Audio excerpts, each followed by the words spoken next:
राजकारणी इतिहास काळापासून दबावाचं राजकारण करत असतात, पण लेखक साहित्यिक आपली भूमिका सोडत नाहीत। या शब्दांमध्ये 98व्या अखिल भारतीय मराठी साहित्य संमेलनाच्या अध्यक्षा डॉक्टर तारा भवाळकर यांनी आपली भूमिका पुढारी न्यूजशी बोलताना मांडली। बघूयात त्यांच्याशी झालेला हा संवाद। 98वा अखिल भारतीय मराठी साहित्य संमेलन दिल्लीमध्ये आयोजित झालेला आहे। आज त्याचा दुसरा दिवस आहे। आपल्यासोबत आहेत संमेलनाध्यक्षा डॉक्टर तारा भवाळकर। डॉक्टर तारा भवाळकरजी, तुमचं स्वागत आहे पुढारी। नमस्कार नमस्कार नमस्कार। कालच्या भाषणाचे तरंग आजही महाराष्ट्रभर देशभर जात आहेत, त्याचे अर्थान्वयर्थ लावले जात आहेत। पहिला मुद्दा तर जणू काही विद्रोहीच व्यक्ती थेट पारंपरिक संमेलनामध्ये अशा प्रकारची एकदम भाषा वापरते आणि स्पष्टपणे मुद्दे मांडते, अशा प्रकारच्या भावना व्यक्त होत आहेत। तुमचं त्याबद्दल काय मत?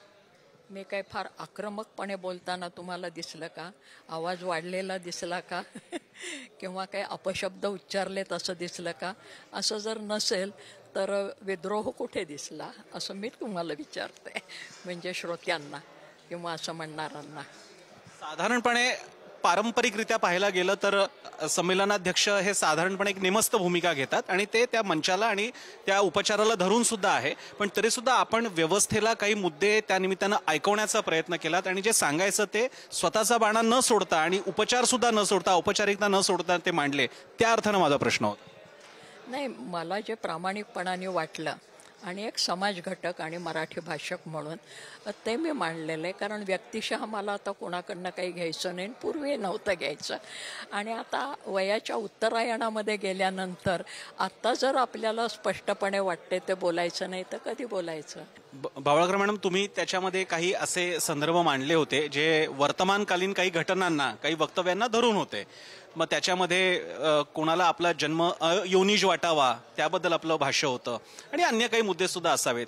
वर्तमानाला टिपत असताना अनेकदा राजकीय भूमिका घेणं थोडंसं अवघड मानलं जातं साहित्यिकांसाठी। तुम्ही त्या मर्यादेकडे कसं पाहता? नाही, मी लोकसंस्कृतीचे अभ्यासक म्हणूनच बघत होते आणि मी संत साहित्याच्या संदर्भामध्ये तो मुद्दा मांडलेला होता की आमची एक महिला संत व्यक्तीच्या जन्माबद्दल, मनुष्य जन्माबद्दल जे जैविक सत्य आहे, जे प्राण्याचं सत्य ते ती फक्त सांगते की देहाचा विटाळ देहीचं जन्मला, शुद्ध तो जाहला कवण प्राणी। तर हे आमच्या संत स्त्रियांनी, चोखामेळ्याची पत्नी सोयराबाई हिने म्हटलंय, जी स्वतःला चोख्याची महारी मळवते आणि आजही स्त्रियांच्या बाबतीमध्ये दुय्यमत्वाची भूमिका घेतली जाते। अमुक मंदिरामध्ये प्रवेश केला जाऊ नये म्हणून म्हटलं जातं।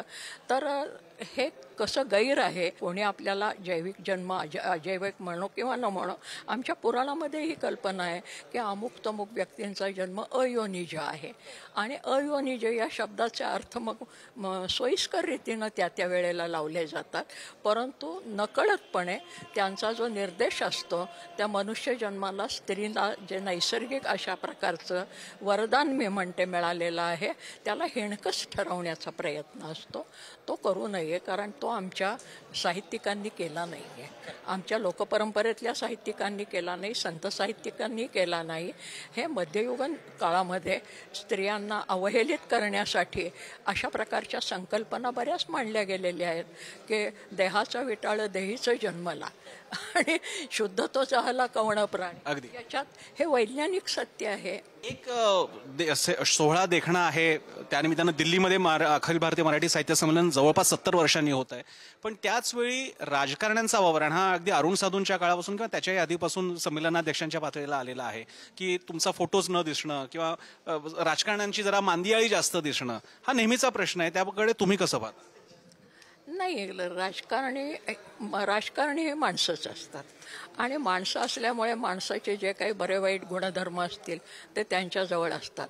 त्यांच्यापैकी जर कोणी लेखक असेल, कोणी विचारवंत असेल आणि कोणी चांगला वाचक असेल तर त्या नात्याने त्याचा सहभाग असतो, म्हणजे रसिक म्हणून त्याचा सहभाग असायला हरकत नाही, असायलाच पाहिजे। आमच्या लोकपरंपरेच्या भाषेतच बोलायला वेळ आली तर एक उदाहरण, म्हणजे एक म्हण आहे त्याच्यामध्ये की मागून पुढून बाप नवरा, म्हणजे मुलगा जरी लग्नाला आला तरी बापच पुन्हा नवरा म्हणून उभा राहतो का काय? असं होऊ नये। तर शासनकर्त्यांच्या भूमिकेत राहावं। तारा भवाळकर या त्याच परंपरेतल्या आहेत याची सगळ्यांना खात्री त्यांच्या भाषणातून पटलीच असेल। डॉक्टर तारा भवाळकर, आपण वेळ दिला पुढारी न्यूजशी, याबद्दल संवाद साधण्याकरता त्यासाठी आभार। धन्यवाद। मलाही बरं वाटलं कारण पुढारी म्हणजे माझ्या जवळच आहे. मी परवाच संपादकांचाही मला फोन आलेला होता आणि आपण भेटणार आहोत परत. धन्यवाद. आपल्यासोबत होत्या डॉक्टर तारा भवाळकर, 98व्या अखिल भारतीय मराठी संमेलनाच्या अध्यक्षा. इथेच थांबूयात. पाहत रहा पुढारी न्यूज.